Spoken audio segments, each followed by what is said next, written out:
Descubre cuándo y por qué se pueden suspender los derechos de los ciudadanos en nuestro país.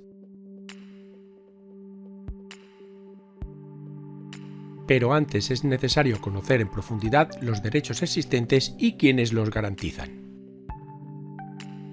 Hay que partir de la premisa de que todos los españoles tenemos unos derechos como ciudadanos de este país, y estos que estás viendo serían unos claros ejemplos de ello.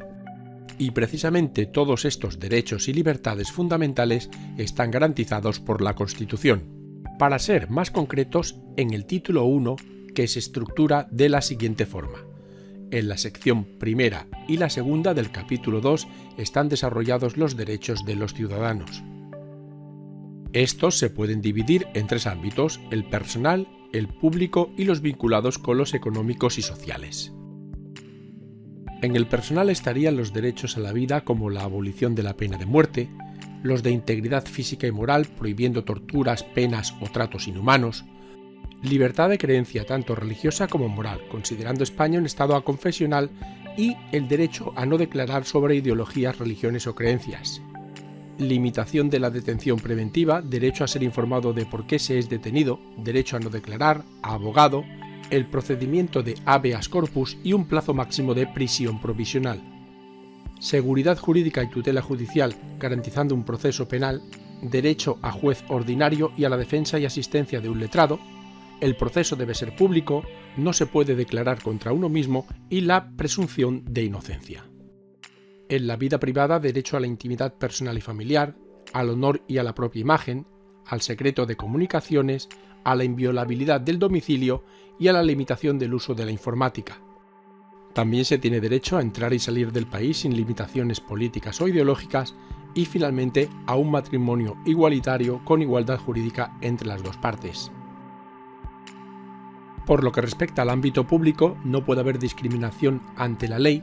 La comunicación ha de ser libre, por tanto, la libertad de expresión y la de producción y creación literaria, artística, científica y técnica y docente debe ser respetada.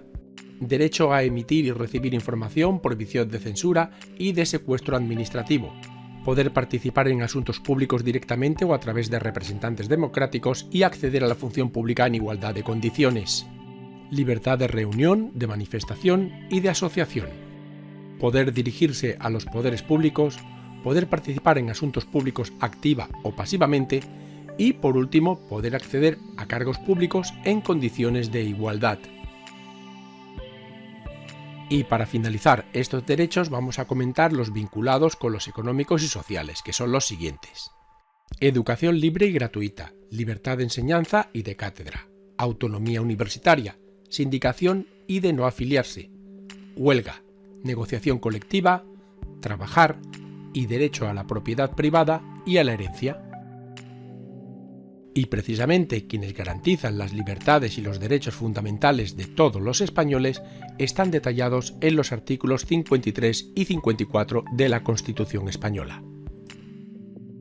Conozcamos ahora en detalle cuál sería el desarrollo de estos dos artículos. Vinculan a todos los poderes públicos. Solo por ley podrá regularse el ejercicio de tales derechos y libertades.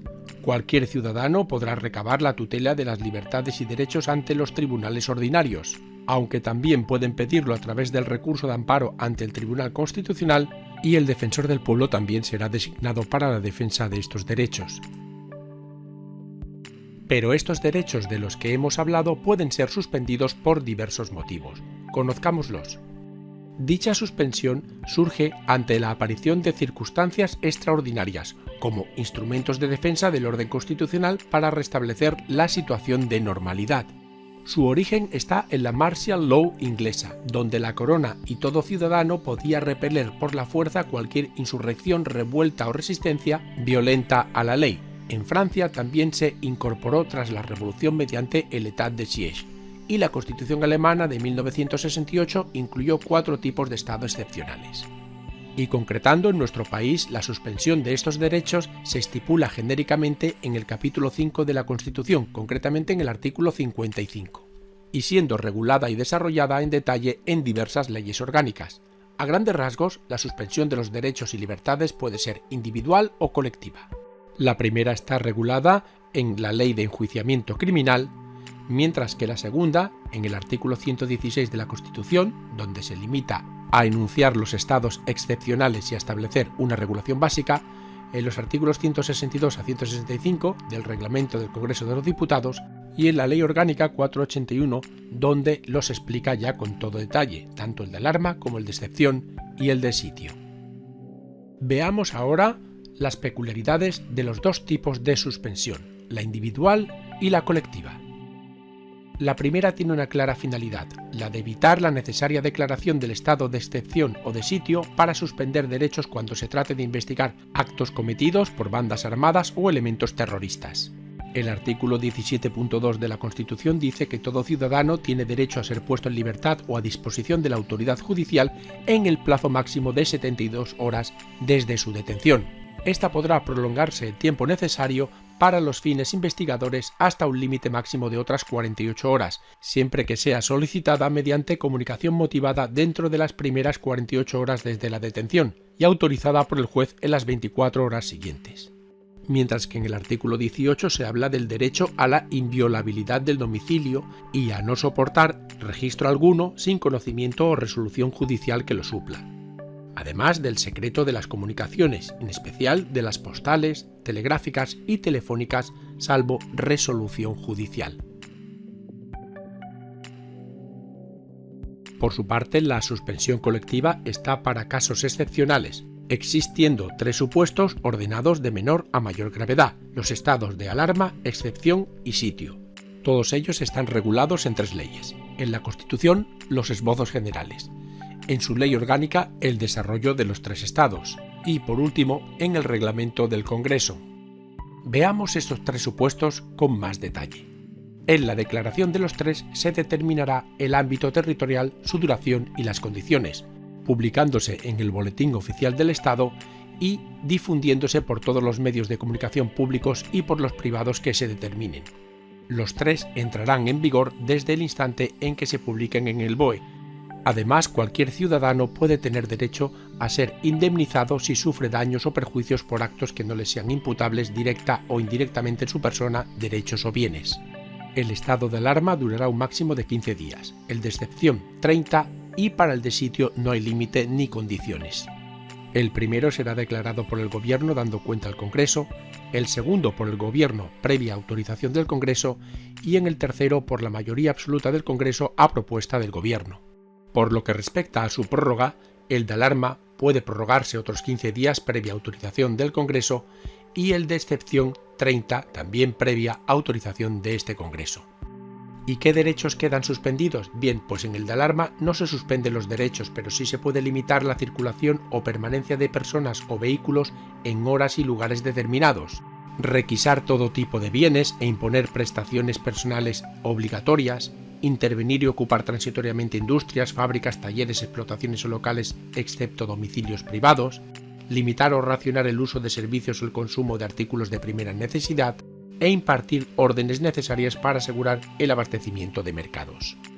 En el de excepción se suspende la inviolabilidad del domicilio y secreto de las comunicaciones, la libertad de residencia y circulación, la de expresión, así como los derechos de reunión, huelga y adoptar medidas de conflicto colectivo. Mientras que, en el de sitio, además de los de alarma y excepción, el de libertad y seguridad, suspendiéndose igualmente el derecho del detenido, es decir, a ser informado de las causas de la detención preventiva máximo de 72 horas, la asistencia a abogado y el procedimiento de habeas corpus. Y unos ejemplos de ellos serían en el de alarma, una catástrofe natural, una crisis sanitaria, la paralización de servicios públicos esenciales para la comunidad o situaciones de desabastecimiento de productos de primera necesidad. Un ejemplo de excepción sería para actos terroristas importantes y el de sitio se utilizaría para insurrección o acto de fuerza contra la soberanía o independencia de España, su integridad territorial o el ordenamiento constitucional que no puedan resolverse por otros medios. Por consiguiente, y para finalizar, tal y como hemos podido ver, toda una serie de derechos tanto individuales como colectivos, pueden ser suspendidos en caso necesario hasta restablecerse la situación anterior a la suspensión. Y esto ha sido todo. Muchas gracias por escucharme y espero que te haya servido de ayuda. Para más información entra en youcan.com.